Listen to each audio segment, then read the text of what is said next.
but obviously sometimes when everything kind of comes together in the wrong way, you see or you experience that either your behavior at home is not like it's supposed to be, can be a short temper if you're really overloaded with work. So that is always a signal when you see that your mood is, I mean, for me it's a signal that I see when my mood is swinging and I can really feel that, and that's a good signal that I need to take better care of myself.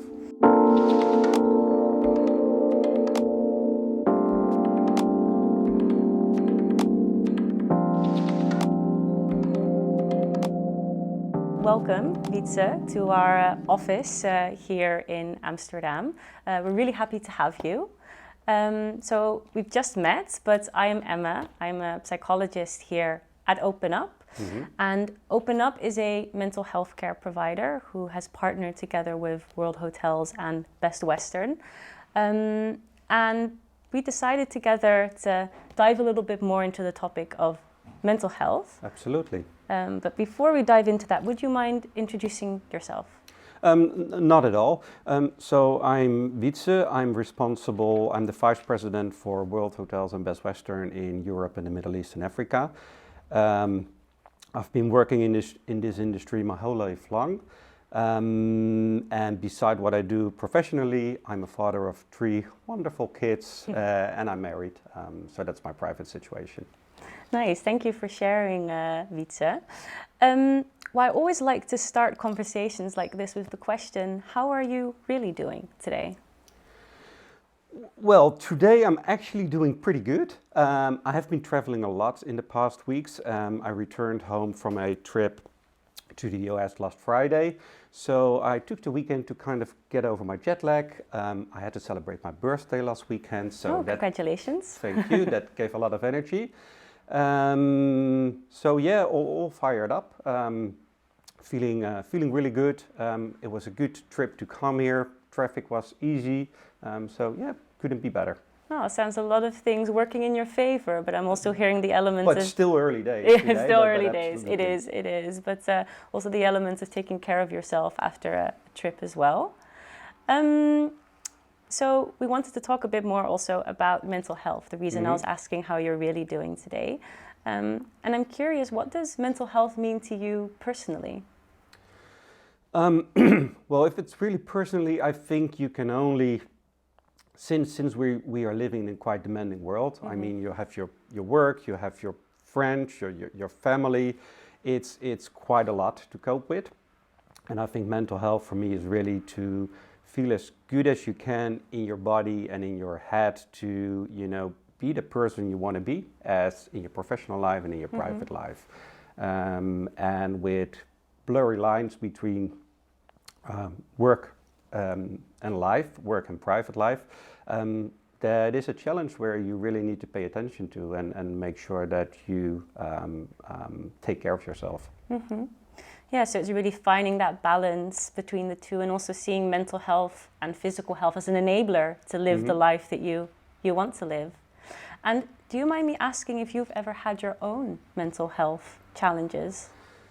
Not to the extent that you would call it burned out or anything like that, but obviously sometimes when everything kind of comes together in the wrong way, you see or you experience that either your behavior at home is not like it's supposed to be, can be a short temper if you're really overloaded with work. So that is always a signal when you see that your mood is, I mean, for me it's a signal that I see when my mood is swinging and I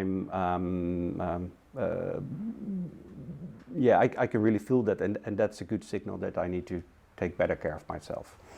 So it's indeed not massive challenges, but the challenges that you do see, you notice it in your mood and irritability, and that's usually a sign for you, like, hey, maybe something might be off here. Maybe the line is getting too blurry between work and private. And again, it's not always easy. I work in a company where we have offices all across the world. So from a time difference, sometimes you are expected to work in the evenings or in the early mornings. luckily there's a lot of freedom in my world and in the company I work for, so we are allowed to, you know, be as flexible as we need to be.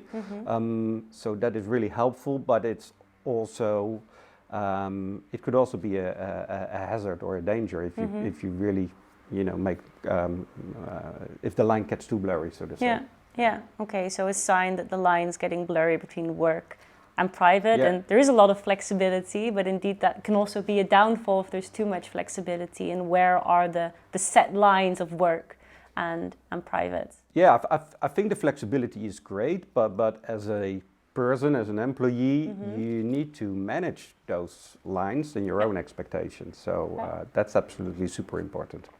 And how do you do that for yourself, managing those lines? So you notice the irritability, you notice mood swings. How do you go about that? So what I like to do is to make sure that we have enough time, I mean, with my wife, with my family, with my kids. Most of the times the weekends are really for the family or for, you know, going out with friends. Personally, I get my energy out of being with people I like to be. So cooking a great dinner with friends and that sort of stuff.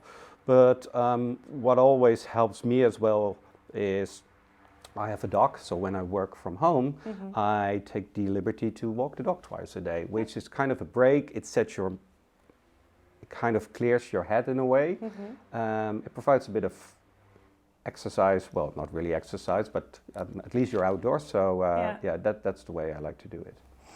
So really kind of the blocking the time for work and family, and during the work also having the element of having a dog and being able to walk and getting fresh air and moving. Yeah. And sometimes even, you know, when you walk the dog, you actually come up with good ideas for your work. So it kind of clears your head and it gives you ideas from a different angle, I would say. Okay. And are there any other things that you do to take care of your own mental health? I'm not somebody who really likes to do yoga and all those things, but of course I work out, and I think there's a very clear connection between your head and your body. Definitely. Yeah. But yeah, that's basically it. It's working out, being outdoors, doing things where I get energy from beside working, and of course, I mean, probably I'm very lucky, but I really like my job. I really like what I'm doing, so that gives it a lot of positive energy as well. Yeah, so it's really coming back to the balance when you were talking about mental health, the balance between the things that give you energy as well and the things that cost you energy. Absolutely, yeah. That's really good to hear. And is there anything, kind of looking at this toolkit that you have now of looking after yourself and your experience in the role that you have, is there anything you would advise your younger self regarding your mental health or your health in general? My younger self. Yeah, just take good care of yourself. I mean, it's not always black and white. Make sure that you get enough positive things out of your work, and go make sure that you, besides your work, have enough things running where you get your energy from. Again, can be having that dinner with friends, can be walking on the beach with your family, but you need to make sure that you not only giving energy or that life is sucking out energy, but that you get energy back. So probably if I would look back, there was a lesson I would have learned a little bit earlier. A bit earlier, yeah. Okay, and coming back to the essence of this interview and us sitting here, what was really your motivation for doing this interview? Well, like I said, I'm responsible for a very big area where we have a lot of different cultures and people. So work-life balance is not everywhere the same. I mean, in Western Europe it's different than in South of Europe or in the Middle East. But what we've seen, especially during COVID and after COVID, is that line between work and life even gets more blurry. Before COVID, everybody took the transport, did go to the office, did what they had to do, and then moved back home. During COVID, we have seen that Microsoft Teams is really taking a lift. So a lot of people are spending their days, and I mean people, my colleagues, are spending their days behind Teams, and that sounds easy, but it really needs additional attention, or to provide people with help that they make sure that they are not constantly working, and that they don't feel the difference between, am I working in my own house or am I private free time in my own house? So also with our company, but the feedback we got from employees is that it is rather difficult in some cases, and people really they needed help. That combined with a very challenging labor market, where we see a lot of shortage. Of course, retention always was important, always has been important for us, but now it's even more important. So we want to make sure that people have a toolbox to go to, and the tools to use out of that toolbox. Yeah, so really enabling people to look at their toolbox with the challenges that we're now facing, indeed with hybrid working, the shortage in the labor market. What can we do to make sure that people are taking care of themselves and keep those lines clear between work and private? And is there anything that you do specifically to help your colleagues look after their mental health? I like to think so, but in all honesty, I mean, we have a brilliant team of HR people at our office, or people responsible for people, talent, and culture at our offices. And they really do the heavy lifting. They really make sure that we engage as a company with all our employees. We have a thank God it's Monday meeting every Monday morning. It's only about 20 minutes, but it kind of get people fired up for the week and make sure that everybody understands and get the feeling that, yeah, we're back to work now. And they are really using not only your toolbox, but I mean our complete toolbox is even a bit bigger. And it really differs what people like to use out of the toolbox. So I mean, most credits to them. I love that, the Monday start of the week. What was it called? Thank God it's Monday. Thank God it's Monday, because you also have Thank God it's Friday, but it's great you're doing that on a Monday as well. But it was already taken by a lot of other companies. Yes, I can imagine. And you were saying, yes, of course, the toolbox, or what you do as a company to look after the mental health of your employees is always a lot more than just offering services such as OpenUp. But you do also work together with OpenUp. What was the reason for choosing OpenUp? It was, in all honesty, it was an idea or was proposed by Farina, our HR lady. But when we dived into it, we thought it was really an extension of the toolbox we're having, which I mean, from an angle which we didn't provide yet. I think it's quite a barrier often for people to go to their employer, to go to their peers and say, you know, I'm kind of overloaded, I don't know where to start with, I sense that I'm not feeling well. So providing OpenUp to our employees really makes it more easy for them to contact you or one of your colleagues.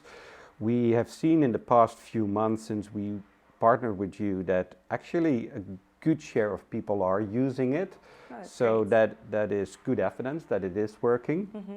And I think everything we can help to prevent people from either becoming burnout or leaving the company for whatever reason is super important these days. So yeah, well, that's really great to hear that you're also seeing the impact, but also stressing the importance that having that low barrier and low threshold for people to start opening up and working on challenges is important to have as a company.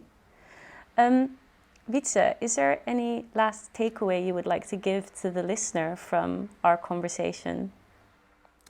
Well, my takeaway would be absolutely, I mean, we have this partnership. It's there for a reason. We recognize that it can be very challenging to be an employee in a lot of companies, including ours. But don't be shy. If you feel that you need help, absolutely, it's there. It's a click away to start with. So I would say no barriers. Use all the tools we have in our toolbox, and OpenUp is absolutely one of them. Thank you, Wytze, and thank you for your open, honest conversation today. Thank you.